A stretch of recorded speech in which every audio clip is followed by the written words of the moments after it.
और मैं आपको बता देता हूं, देखिए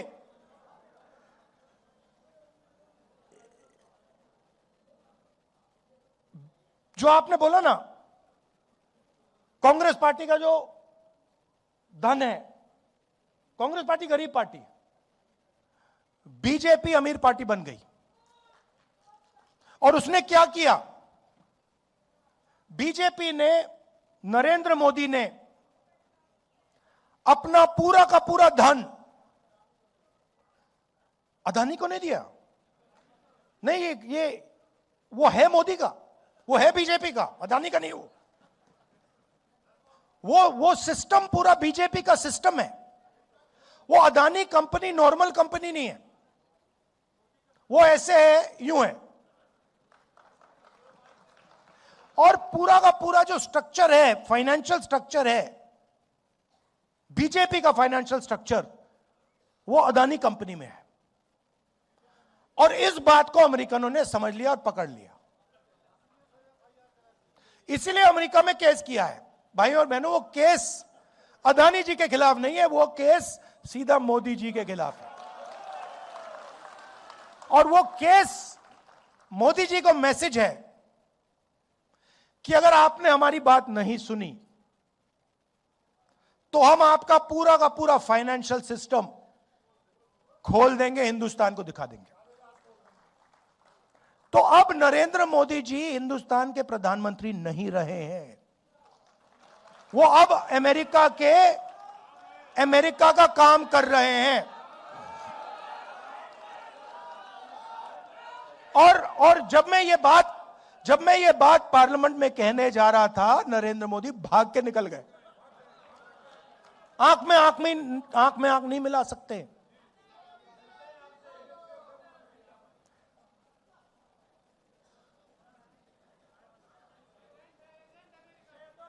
नहीं, अब देखिए, अब आप कहोगे देखो ये आप कैसे कह रहे हो, मैं बताता हूं आपको।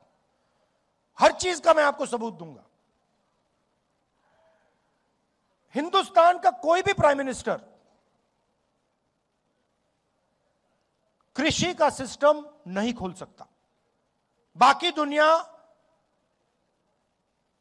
के जो किसान हैं उनके लिए हिंदुस्तान का प्रधानमंत्री कभी नहीं खोल सकता है। नरेंद्र मोदी नहीं करना चाहता था। कैसे मालूम? क्योंकि मैं 4 महीने से पता लगा रहा था कि भैया ये जो अमेरिका की ट्रेड डील जो है ये रुकी क्यों है। अनऑफिशियली पूछ रहा था मैं, और हर बार जवाब आ रहा था कृषि के मामले पे हम कॉम्प्रोमाइज नहीं करेंगे। मेरा भाषण हुआ,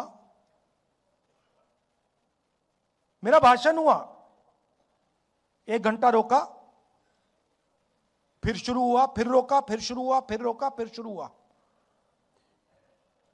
उसके बाद में तकरीबन 6 बजे शाम को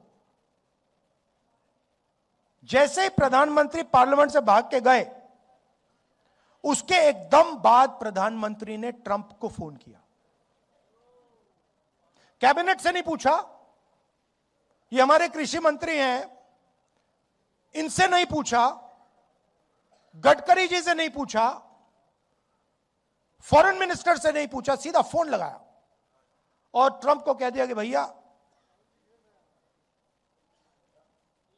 मामला फिट है, डील साइन कर दूंगा। और ट्रंप ने ट्वीट कर दिया,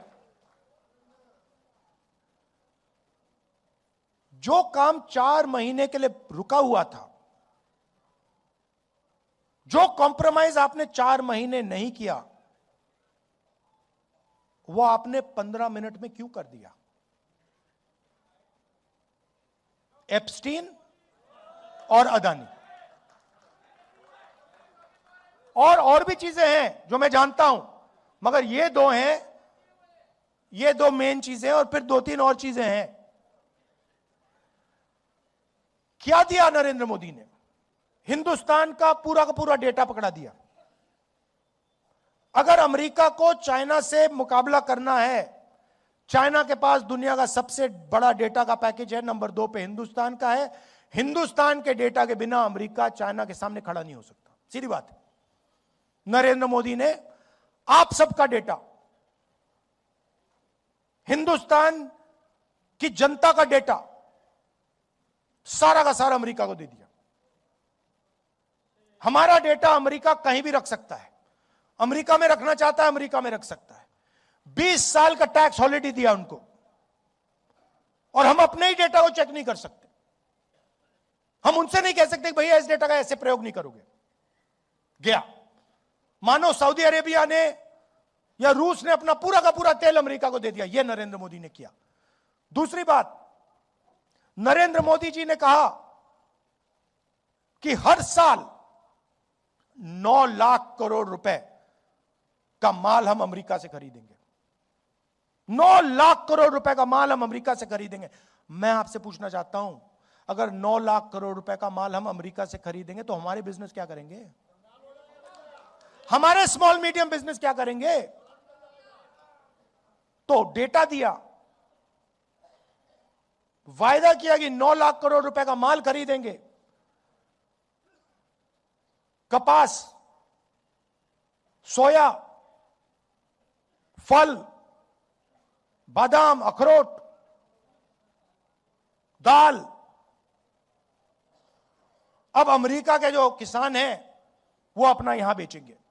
अमेरिका के खेत बड़े बड़े 500 एकड़ 1000 एकड़ की पूरी पूरी मैकेनाइज्ड, हमारे खेत 5 एकड़ 2 एकड़ 3 एकड़, यहां पे कोई मैकेनाइजेशन नहीं, सारा का सारा माल उनका अंदर आ जाएगा, खत्म कर देगा।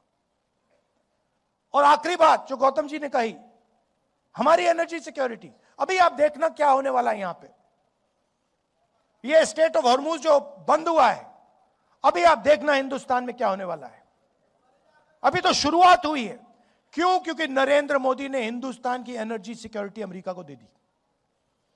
अमेरिका को कह दिया कि भैया आप बताओ हमें कि हम कहां से तेल खरीदें, कहां से गैस खरीदें। आप चाहते हो कि रूस से ना खरीदें, नहीं खरीदेंगे। चाहते हो ईरान से ना खरीदें, नहीं खरीदेंगे। चाहते हो इराक से ना खरीदें, नहीं खरीदेंगे। आप बोलो। ये चीजें नरेंद्र मोदी ने दी। लिया क्या? कुछ नहीं। हमारा जितना पहले टैक्स था उससे ज्यादा हो गया। हिंदुस्तान को यूएस डील से कुछ नहीं मिला, जीरो। अमेरिका को सब कुछ दे दिया। क्यों? क्योंकि नरेंद्र मोदी एप्स्टीन के कारण, अदानी के कारण, अपने फाइनेंशियल स्ट्रक्चर के कारण कॉम्प्रोमाइज्ड हो गए हैं। नरेंद्र सरेंडर हो गया है। अब हमारे सामने बहुत बड़ा मौका है कि हम अब हिंदुस्तान को बदलने की राजनीति करें। सिर्फ इलेक्शन जीतने वाले नहीं, मगर हिंदुस्तान की जो गरीब जनता है, जो दलित हैं, आदिवासी हैं, पिछड़ा वर्ग है, माइनॉरिटी है, गरीब जनरल कास्ट के लोग हैं, उनको हिंदुस्तान में के पावर स्ट्रक्चर में शामिल करने की राजनीति।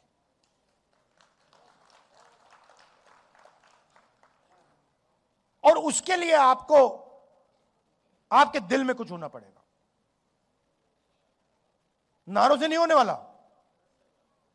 अगर कांग्रेस पार्टी के पास उत्तर प्रदेश में 100 ऐसे लोग मिल गए, मुझे 101 नहीं चाहिए, अगर 100 लोग मिल गए जो कहते भैया हम मर जाएंगे हम पीछे नहीं हटेंगे, हमारा काम हो जाएगा, खत्म हो जाएगा। मतलब यहां पे तो कितने लोग हैं? यहां पे 1000 लोग हैं। मैं तो छोड़ो, 1000 छोड़ो, मुझे बस ये 100 चाहिए जो कहे कि भैया हम मर जाएंगे मगर ये जो हमारा लक्ष्य है इसको हम नहीं छोड़ने वाले, काम हो जाएगा हमारा। आप सब आए, आपने इतनी एनर्जी दी, इतना प्यार दिया, इसके लिए दिल से आपका धन्यवाद करता हूं। और मैं आपको सिर्फ कहना चाहता हूं कि मेरे लिए अंबेडकर जी का संविधान, गांधी जी का संविधान, यह सबसे जरूरी चीज है और इसकी हम मरते दम तक इसकी हम रक्षा करेंगे। आप सबका बहुत बहुत धन्यवाद। न्याय योद्धा